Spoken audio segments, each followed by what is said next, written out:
Good afternoon, ladies and gentlemen. Thank you for making the time to join us on this track, which is Digital Transformation Project. Are you really walking the walk? Right? We have with us Dr. Katie King, Research Director at 451 Research. Over to you, Katie.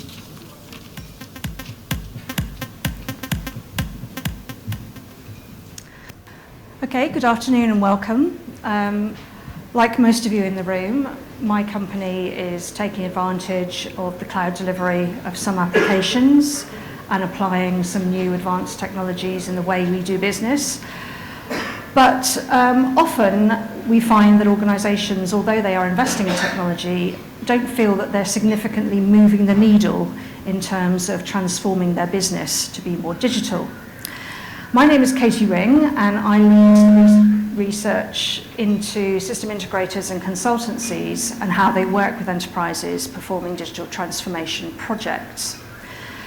And this can be a challenge.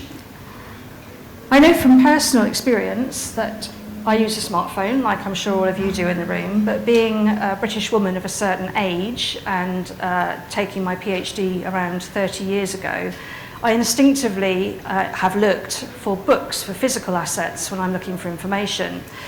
So you can provide the technology, but it doesn't necessarily mean it will change people's behaviour. And this is really what we're looking for when we're thinking about digital transformation projects.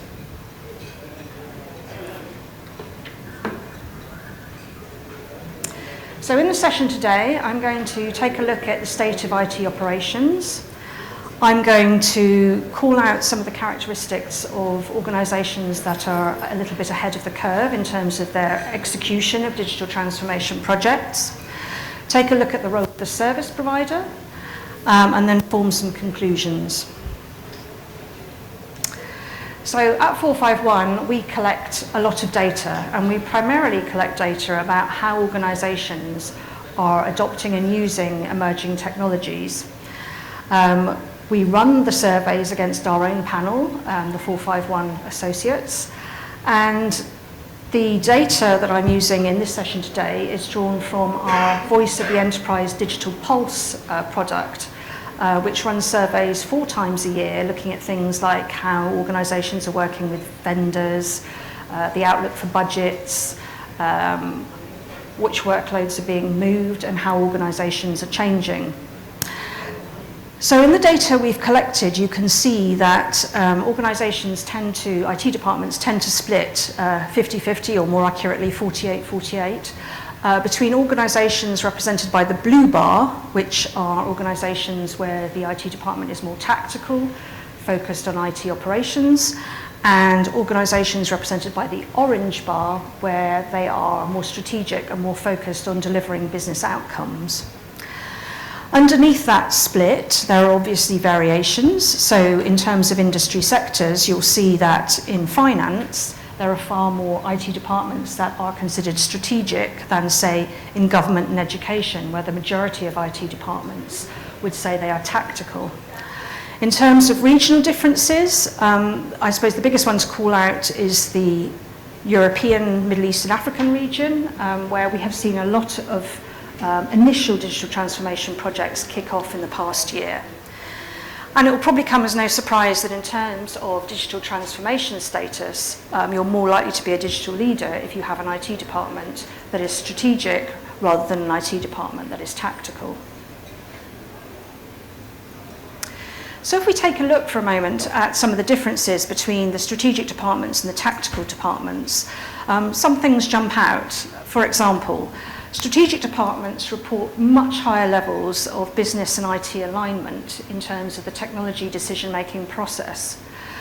And although you might think, well, tactical departments are not doing very well with less than half reporting a high level of business and IT alignment, we know from tracking this that actually that percentage is growing year on year. So generally within our industry, there is better business and IT alignment occurring. If you're a strategic department, you're more likely to be planning for staff increases, and you're less likely to be looking to decrease your IT staff. In terms of spending decisions, you're more likely to be using data-driven decision-making tools, And you're more likely to be involving other stakeholders in that decision-making process, particularly digital strategy groups and R&D teams. And perhaps one of the things that is most striking is the difference in terms of your attitude towards applications. If you're a tactical department, you are really focused on maintaining and managing applications that support existing processes, whereas if you're a strategic department, you're much more focused on developing new applications to create business value. I'm sure it will come as no surprise to this audience to discover that whether you're a strategic IT department or a tactical IT department, the majority of your workers are going to be male. However, when it comes to organisations that have more than 25% female members of the IT team, they are much more likely to be strategic IT departments, and they're much more likely to form part of the digital leadership cohort. I'm not saying that women necessarily make that so. What I am saying is that IT departments that are focused on creating a more diverse team seem to have the advantage in terms of being more strategic and leading digital transformation projects. When it comes to employing millennials in the IT department, it's probably not surprising that the majority of IT departments have more than 25% millennials in the team, given that millennials are now in their 30s. However, there are variations. So if you're in the IT services sector, you will find that over half your staff come from the millennial generation, whereas if you're in manufacturing, that number drops to about a third.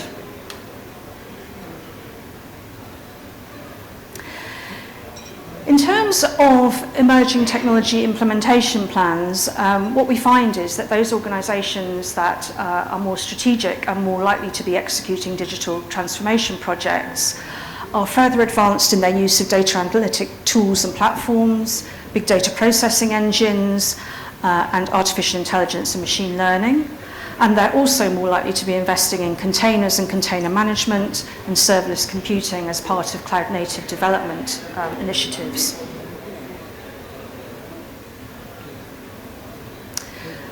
When it comes to the top IT challenges, irrespective of whether you're a strategic IT department or a tactical IT department, you're still plagued by issues of time constraints and money constraints. But there are variations in terms of the differences between the way strategic teams look at this and the way that tactical teams do. For strategic teams, multiple projects and priorities tend to be the main challenge, whereas for the teams represented by the orange bars, the more tactical operations tend to be limited more by budget constraints and insufficient IT staffing. When we look at the way that IT departments are organised, the vast majority are centralised in the way that they are structured, and that's irrespective of whether they're strategic or tactical. And the vast majority of them, 72%, say that the internal IT departments carry out the majority of IT functions, with only 13% saying that these functions are mostly outsourced, and only 7% saying that they rely heavily on contractors. But within that 72%, you will find that it's quite a complex picture in that they also take advantage of outsourcing and managed services. They will use external service providers for staff augmentation, as well as bringing in providers to help with ad hoc projects. So there's still plenty of scope to work with service providers. So now if we turn to look at some of the characteristics of those organisations that we consider to be digital leaders. This is based on data that was taken about a year ago. We can see that 42% of organisations surveyed we would consider to be digital leaders, by which we mean that they have a digital transformation strategy in place and they are actively digitising assets and processes. Some of the key characteristics are that 75% of these organisations have data analytics tools and platforms in production to help with data-driven decision-making. Over 2/3 view hybrid IT and integrated on-premise, off-premise cloud environments as the default IT approach. And over half say that they have significant levels of collaboration and coordination between line of business and IT. And also worth calling out that 40% highlight machine learning and artificial intelligence as a top investment priority. If we move ahead to 6 months ago, the number of digital leaders in the survey sample has grown to 47%. And we asked at this stage what were the primary purposes of their digital transformation initiatives. And as you can see here on the orange bars, these were the top drivers. So improving customer experience, looking for data-driven business intelligence and analytics, particularly important that one for healthcare and business and professional service organisations, because many of these organisations tend to be more decentralised. Obviously, delivery of new digital products and services. You can see that employee productivity was a key concern for utilities and government and education sector. So there's some diversity in what is driving these digital transformation projects. So how are organisations approaching digital transformation? The favoured approach is the modernise in place approach, where you're retaining the on-premises infrastructure and updating to a modern application architecture. And if you look at the bars at the side here, you can see that we asked why this was such a favoured approach. And it's to leverage existing investments, to ensure data and system security. There are application dependencies with on-premises IT that need to be taken into account, data locality and sovereignty issues. So all of these are highly valid reasons why modernisation in place is the favoured approach at the moment. But if you look at the difference between the number saying that's the favoured approach in 2019, represented by the green bars, as against those saying this in 2018, represented by the blue bars, you can see that that favoured approach is beginning to decrease in terms of popularity.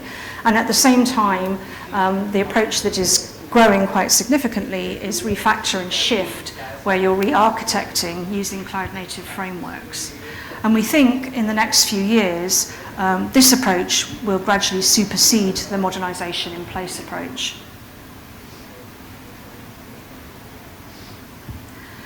It's always instrumental to find out where organisations are struggling with skills shortages. Again, we're looking at a difference between the main skill shortages in 2019 with the blue bars and in 2018 with the orange bars. Cloud platform expertise continues to grow as an area where there are severe shortages. In particular, we're seeing the financial services sector struggling with this as they increasingly begin to use more cloud platform bases for applications. Information security continues to be a challenge, along with machine learning and artificial intelligence. Security is a particular issue for the healthcare sector. Insufficient skills in that sector come up a lot. In terms of machine learning and artificial intelligence, that's one of the primary skill shortages for the manufacturing sector. So how are organisations looking to address these skill shortages? Well, as you can see here, the favoured approach is to retrain existing staff on new skills. But if you dig deeper into the data, you see that, in fact, it tends to be more of the tactical IT departments and the technology laggards that favour that approach. And if you look at the distinction with organisations that are more strategic and that are taking more of a leadership position in their digital transformation initiatives, they are more likely to favour hiring new staff from outside. In particular, digital leaders are very interested in targeted recruitment programs, looking to work with given academic institutions, being proactive in working with retraining of Army veterans, for example, in the US. Those kinds of initiatives are something that digital leaders are really investing in terms of creating a pool of resource for their organisations.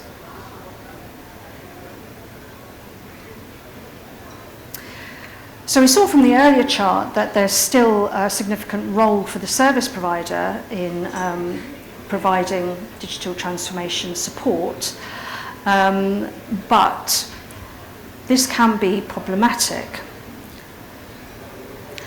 So most organisations have developed a trusted relationship with their key suppliers over a number of years. The challenge is that for these IT service providers, in much the same way as it is for every other business, they are struggling themselves with digital transformation and how they change their business models. And so when you're working in a digital transformation environment, you're looking to be able to work with a partner that can use agile methods, that can come in and out on incremental bursts of activity. It's moving away from the traditional contractual constructs that most IT service providers have been familiar with. So what do you do about that? One thing that many organisations look to do is to work with new entrants, small specialised companies that are digital native in the sense that they only work with transformation projects. And they certainly have a role to play in the ecosystem. However, at the point when you want to move beyond trying something out or doing a small project and you want to move this initiative into a broader role within the organisation and you want to scale up, then of course those companies have limited value and you need to go back to some of the large service providers that have a bigger resource pool to draw from. The challenge those IT service providers have is that obviously they were structured in a way that made sense 20 years ago. And so they will have service lines that have been structured around design, their consultancy arm. They'll have service lines designed around the build part of the equation, their system integration arm, and they'll have service lines that are specialised in running systems, the managed service capability. But clearly, with the requirements of digital transformation projects, those siloed service lines become less efficient, much less efficient, because you're looking for an agile method that creates this continual service cycle as you continually improve the delivery of the service and increasingly refine your ability to deliver the business outcomes you've contracted for. So that's why we're seeing consultancies moving into managing managed service offerings. It's why we're seeing system integrators buying their way into design thinking, design agencies. And it's also why we're seeing major outsourcing companies moving into the provision of products and software as a service capabilities. So when you're looking for a partner to work with around a digital transformation initiative, what should you be looking for? The companies that I think are really putting a lot of effort into transforming their own businesses in order to be able to better work with their clients are those that are creating a platform-powered professional service model.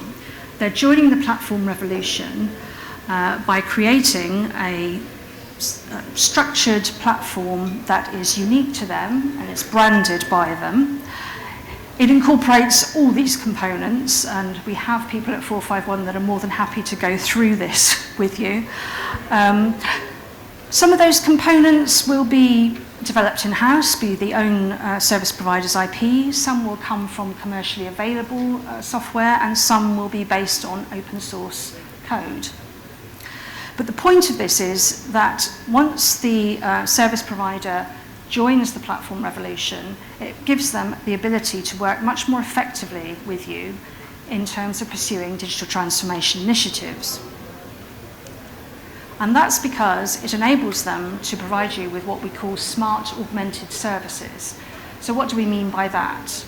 Well, clearly you're looking to your professional service partners to provide you with human expertise and skills. That's the nub of what professional services are. But you also want them to augment those skills with advanced technologies like smart automation, advanced analytics, and so on. And so what the platform does is it gives those organisations the ability to start to blend the different capabilities from the different service lines to really address the outcomes that you want to be delivered in your digital transformation project. And one of the beauties of this, we established earlier that strategic departments are very outcome focused, and of course outcome focused contracts have been the goal of the IT service industry for many decades, and we've always struggled to be able to execute them and deliver them and agree how they should be managed and run. But with this kind of platform approach, it becomes easier because the platform enables the ingestion of vast amounts of data. It enables advanced analytics to play with that data, the algorithms, to provide you with the insight so that you have a level of transparency between the customer on the one hand and the service provider on the other, to be confident that you've got a good starting benchmark and you know where you're going and you can measure your progress towards that outcome. And so one of the ways that we think service providers are really going to be able to change the game working with enterprises is by applying these types of approaches to really get to grips with delivering outcome-based contracts. And so, in conclusion, what is the difference between organisations that are talking the talk about digital transformation and those that are walking the walk? I think it's fairly clear that those that are really making progress with digital transformation initiatives are beginning to undertake cloud-native redesign of applications in pursuit of business outcomes. They are able to increase IT staffing, and they are developing initiatives to enable them to do that by working with institutions outside of the organisation. They're also bringing new stakeholders into IT decision-making. They're proactively bringing those stakeholders in so that there is closer alignment between business and IT. And when it comes to the projects themselves, I think many organisations get frightened by the size and potential scope of a digital transformation project. And I think while it's important that you establish a big vision of where you're going, where your organisation is going, then many projects get stuck because they don't know how to actually get started once that big workshop is finished and they've decided what they want to transform their company into. How do you start doing that transformation? So it's definitely important to pick on a business problem that exists at the moment, but that helps you in a small step get towards that bigger goal. So it's always important to start small. The mantra should be keep it simple, stupid. One of the characteristics of initiatives that are successful is that they tend to think of data that the organisation already collects and then workshop what insight they could derive from that to change the game. And it's a very simple approach. So you're not starting to boil the ocean. You're just thinking, what do I know today about my products, my services, and how could I better use that information to create something new and different? It's important to release new things frequently to keep the momentum going and to build new habits, because digital transformation does not belong to a single group within an organisation. And if it does in your organisation, then you're going to be stuck, because digital transformation requires the whole organisation to embrace this change and this approach. And so therefore, releasing things frequently helps to build new workplace habits, and that's very important in transforming an organisation. It's a new way of working, not a once and done project. It's also important to identify partners that are themselves transforming and have the expertise to help you. I've talked about smart augmented services. This really provides you with a much more efficient way of engaging with an IT service provider in terms of providing quick starts for projects and so on with accelerators that are derived from the platform. This is all part of using new and advanced technology to augment human resources.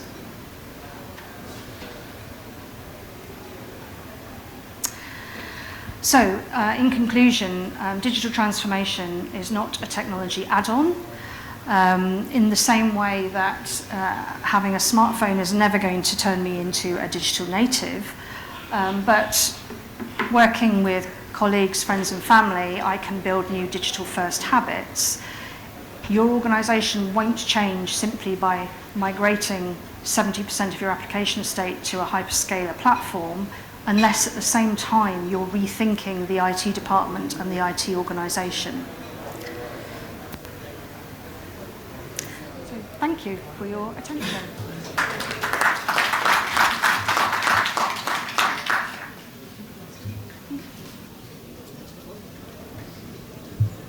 Questions?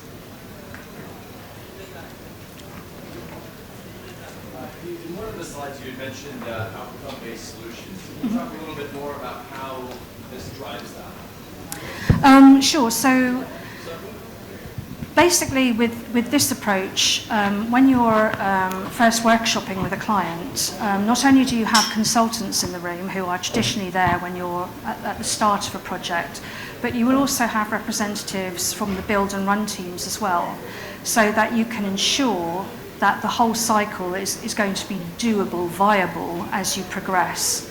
So that's one way that it helps with outcome-based projects. And then also, as I say, these platforms are designed to enable the ingestion of a large amount of data and the application of algorithms so that you have a transparency in terms of the metrics to measure projects that gives a comfort level, I think, for both the customer and the supplier, because there are risks on both sides. Any other questions?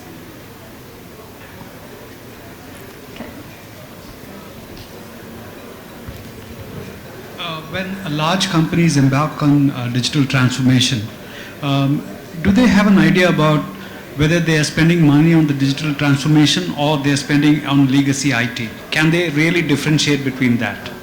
The IT service providers themselves? No, the companies which are implementing digital transformation.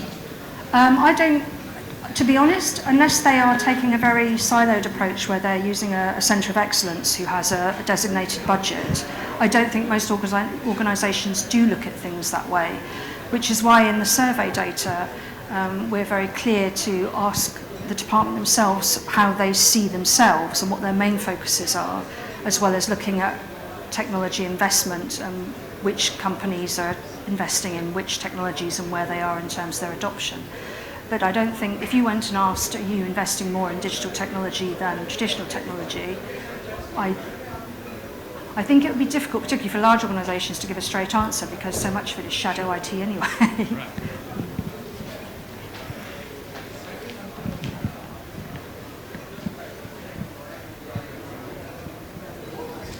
Right. Okay, thanks. What have you seen in your experience of some of the successful companies? Do they chart out specific budgets and a focus area or dedicated resources, or it's again more project driven? It's a tough balance, right? So, what have you seen? Where have you seen more success? I think the answer to that question comes to how tightly aligned and how cooperative the IT and business groups are. Because I think once you've got closer alignment, then those kinds of questions become less relevant because basically you're investing in the right technology to deliver a business outcome. And I think so that's the way I think more successful companies are looking at this. It's not so much in terms of a technology spend as in the value that spend is going to bring back to the business. It's that difference between looking at technology as a cost as opposed to a value contributor.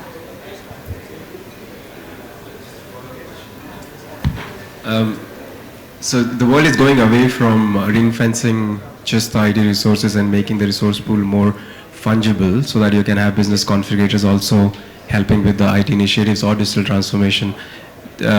What's your take on that? Do you still feel that the tech should be completely ring fenced to run digital transformation, or the firm should stay fungible with the right skill sets? I think it should be a team with multiple skills. I don't think, to be honest, any digital transformation initiative should not just have tech people in it. I mean, that is almost setting up for failure to begin with. So it's getting that combination of skills so that you're not thinking about technology as a separate thing. I think that's all part of this process.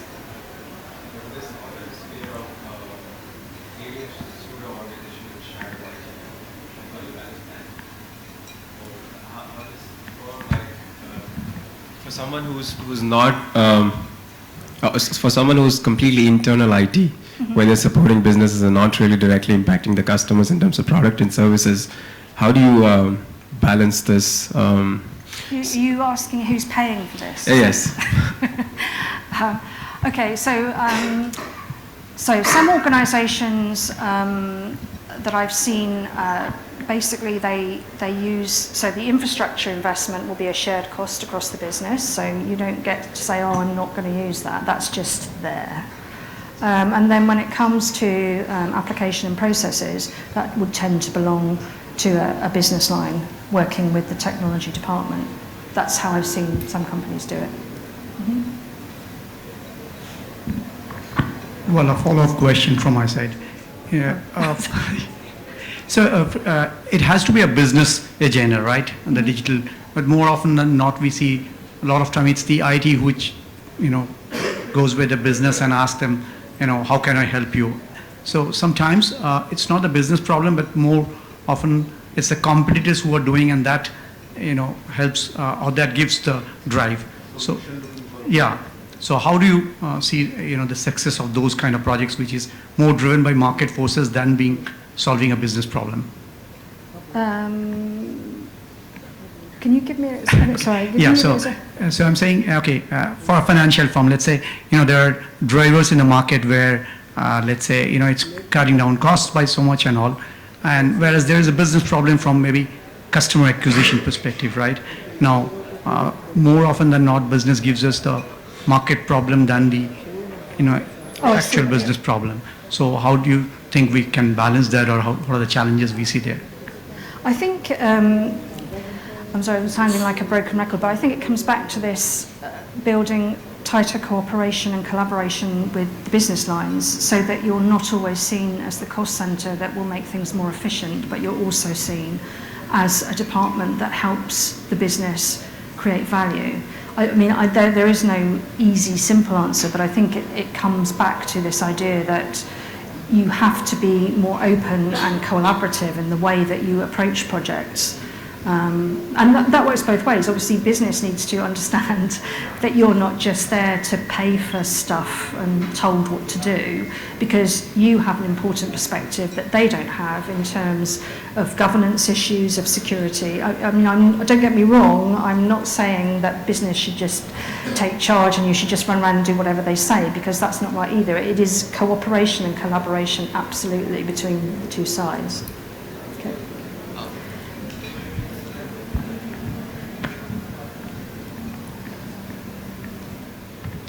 Well, you said that the large corporations can't make a differentiation between their spend is for digital transformation or for legacy, right? But how come IT services companies are very quick at sort of making that distinction and making it a point to show everyone that? That's a very contentious issue. Well, as we know, the IT service providers self-report those figures. They self-report them differently. Each company reports them differently. Sometimes they stop reporting them, and that's always suspicious. I think you can guess from the way I'm answering that I don't think there's a lot of science that goes behind the way those figures are reported. And it's important from a marketing standpoint that those organisations appear to be weighting their revenue more towards digital transformation.